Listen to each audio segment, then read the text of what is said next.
Hi students, welcome to VR Digital School. In today's class, I will explain you about phrasal verb part of question number 24 from paper 2 of 10th class English. This question number 24 comprises 4 parts. First one is phrasal verb. You will be given a phrasal verb where you need to write a sentence by using the given phrasal verb. It carries 1 mark. In the second part, idiomatic expression. One idiomatic expression will be given. They won't provide meaning of the idiomatic expression. You need to make a sentence of your own using the given idiomatic expression. In the third case, a binomial expression is given. Same way you need to frame a sentence of your own using the given binomial expression. In the fourth part, a foreign expression will be given. There also you need to make a sentence of your own. Each one carries 1 mark. Now, as a first one, I will explain you about the phrasal verbs. In the coming classes, remaining 3, I will try to explain. So first let us see what is phrasal verb. A phrasal verb is made up of a verb and an adverbial or a prepositional particle. It is used to convey a special meaning completely different from the meaning expressed by the verb or the particle. The same verb followed by different particles conveys different meanings. It means a phrasal verb in general is a combination of verb and a preposition or a adverb.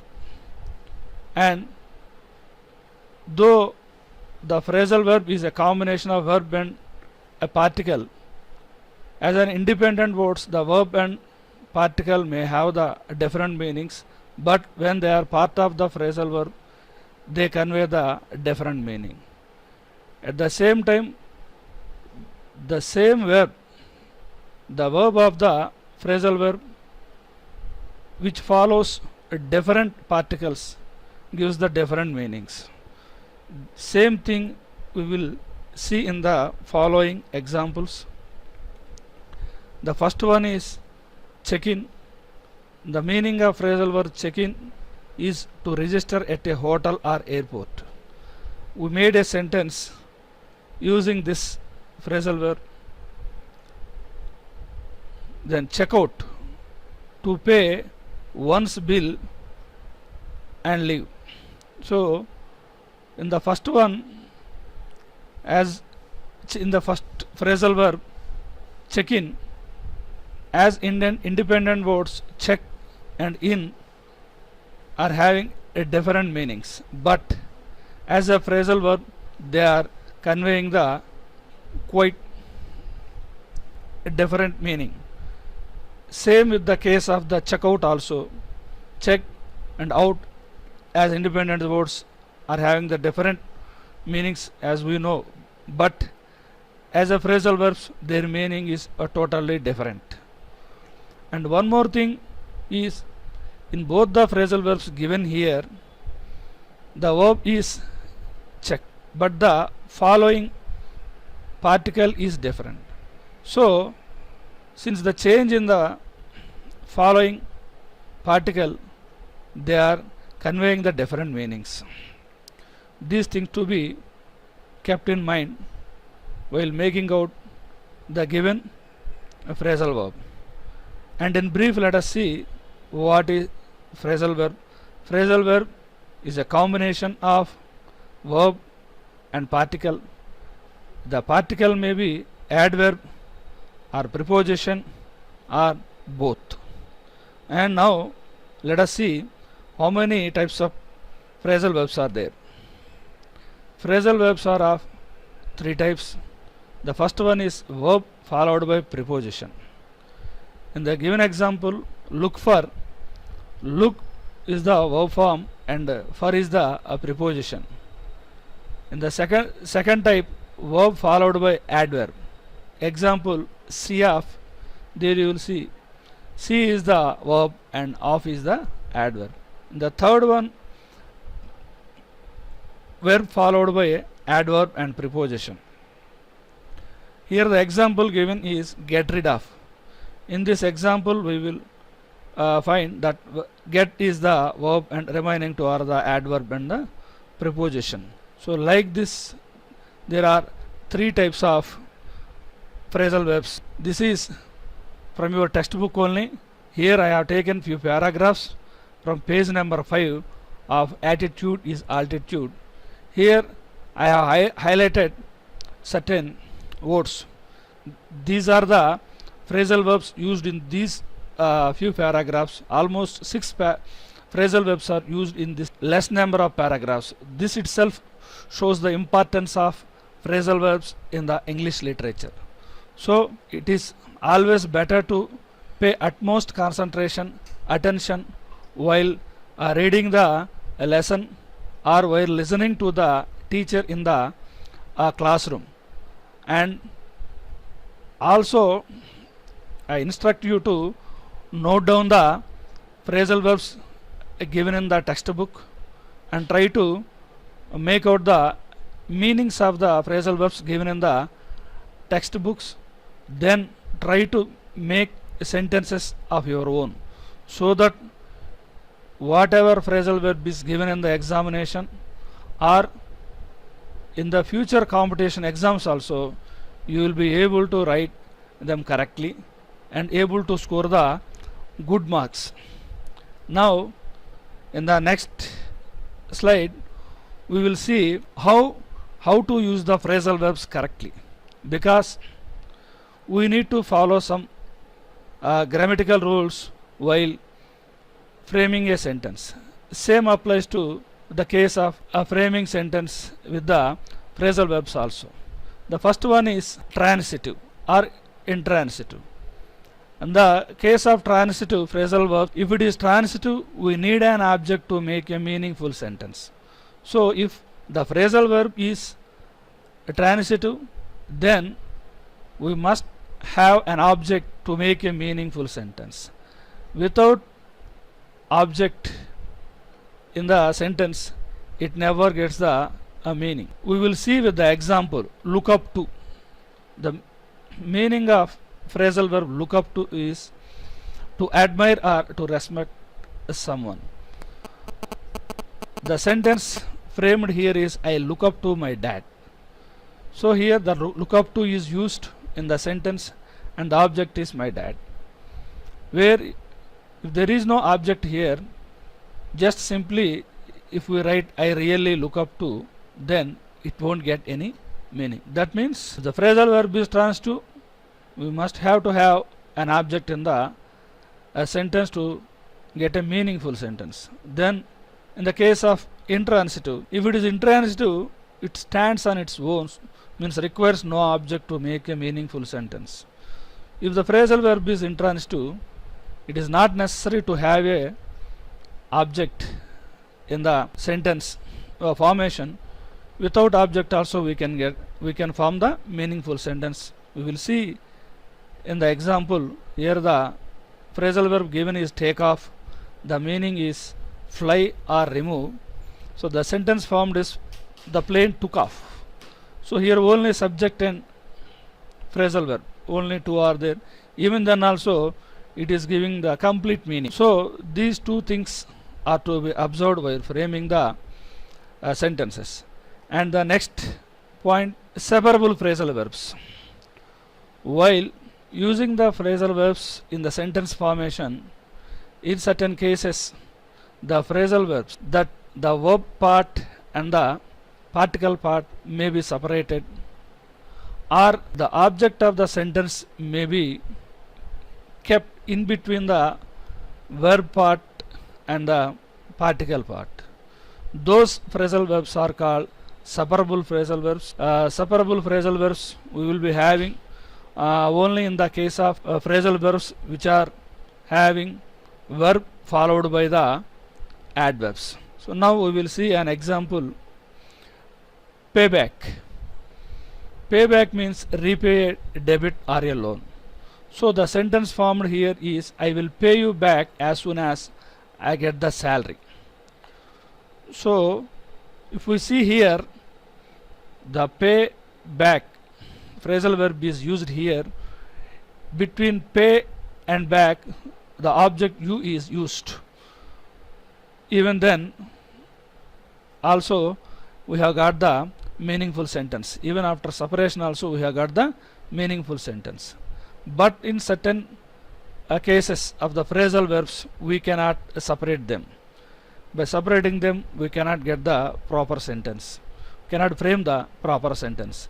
Inseparable phrasal verb means that we cannot separate the main verb from the other words in the phrasal verb. So let us see an example. Get rid of. Get rid of means eliminate or throw away. The sentence formed is please get rid of that old shirt. So the phrasal verb here used here is get rid of.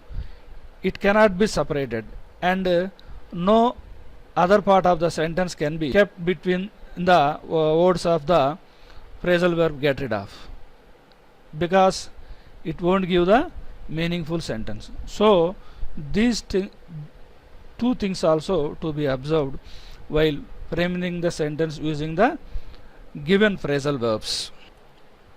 Now we will see one more point about the correct uses of phrasal verbs. Phrasal verbs are multi-word verbs. Means the phrasal verbs are to be treated like any other verb in a sentence. They need to show us which tense is being used, and they need to match the subject they are being used with, because though we call them as a phrasal verb, but they are used as a verb only in the sentence formation. That's why we need to follow the grammatical rules applicable to the verbs while using in the sentence formation, like time of action, that means tense appropriate to the occasion, as well the verb agreement with the subject is also to be followed. That we will see in the example. Here the phrasal verb given is give up. Give up means to stop doing. By using this phrasal verb, 4 sentences are framed with different tenses, different times of action. Accordingly, that main verb of the phrasal verb is modified. In the given examples, let us see. First example is I give up. It is too hard. So in this sentence, since it is conveying the present and action, so we have used the present form of the phrasal verb. Then in the second sentence, he always gives up without really trying. He always gives up without really trying. Here additionally we got yes to the main verb of the phrasal verbs. Why? The reason is the subject is third person here. That's why additionally we got the yes according to the agreement of the verb with the subject, as the subject is the third person. Then third one is we are not giving up at. This is the continuous past continuous action. So that's why it has taken the ing form. The main verb of the phrasal verb has taken the ing form. That's why we have used giving up. Then the fourth sentence, I thought you had given up. This is a past perfect form of the sentence. That's why main verb of the phrasal verb has taken the V3 form. That's why we have written given instead of the give. So these things to be carefully followed while framing a sentence, which tense it is used, the sentence formed with using which tense, and the agreement of the subject and verb also to be followed carefully. Now here I am having a few phrasal verbs with their meanings and the model sentences framed by using those phrasal verbs. Let us have a look at them. The first one is a kick down. That means strive forcibly with the foot. So whenever we are forcibly striving something with the foot, that time the phrasal verb kick down is used. The model sentence framed is Nick uses his second drumstick to kick the pebbles. So kick, stride forcibly the pebbles. So that sense the phrasal verb kick down is used. The next phrasal verb is freak out. Freak out means make someone upset or make someone shocked by the action of a person. Here the example is Nick made a 360-degree spin in the car to freak out the girl, to make the girl shocked that Nick made a 360-degree spin. Since they are from your first lesson, I hope it is not difficult for you to understand them. The third one is breakdown. The meaning phrasal verb breakdown is fail to function. So whichever was in condition, good condition, and suddenly stops function, that time we use the phrasal verb breakdown. The engine broke down on the way. This sentence is formed by using the breakdown. The engine was in condition until then and suddenly stopped functioning. Then the fourth one is pick up. Pick up means to collect something or somebody. That sense we will be using the phrasal verb pick up. So I will pick you up at around 7 to take you to the airport. This is the model sentence framed by using the pick up. Or in the case of picking up some object or something also, this can be used. Then the next example is put off. Put off means to postpone or arrange a later date. Means whatever may happen in the scheduled time but has been moved to the other date because of some problem. That case, this put off phrasal verb is used. Here in the case, sentence is formed, don't put off until tomorrow what we can do today, because many of us have a habit of putting off the things what we are supposed to do today, and generally due to laziness or something we will be postponing to the later days, which was not the correct practice. Then in the next slides also I am having some phrasal verbs for you with their meaning and model sentence. Just go through them and learn that their meaning and how that has been used in the sentence, and try to make sentences of your own by using the phrasal verbs given here. And in addition to that, note down some phrasal verbs given in your textbook, or whenever you are reading newspaper or something, there also you may find some phrasal verbs. Try to note down and try to know the meaning of those phrasal verbs. Here also there are some more. They are very much useful to you. At least first practice these things. Though these much are not enough for your examination, but at least some idea we must have before examination. And don't consider only 10th class examination as the important one for learning the phrasal verbs, because lot more competitive exams has questions from the phrasal verbs. So keeping that aspect in the mind, try to follow this topic And here I have given certain phrasal verbs with their meaning only.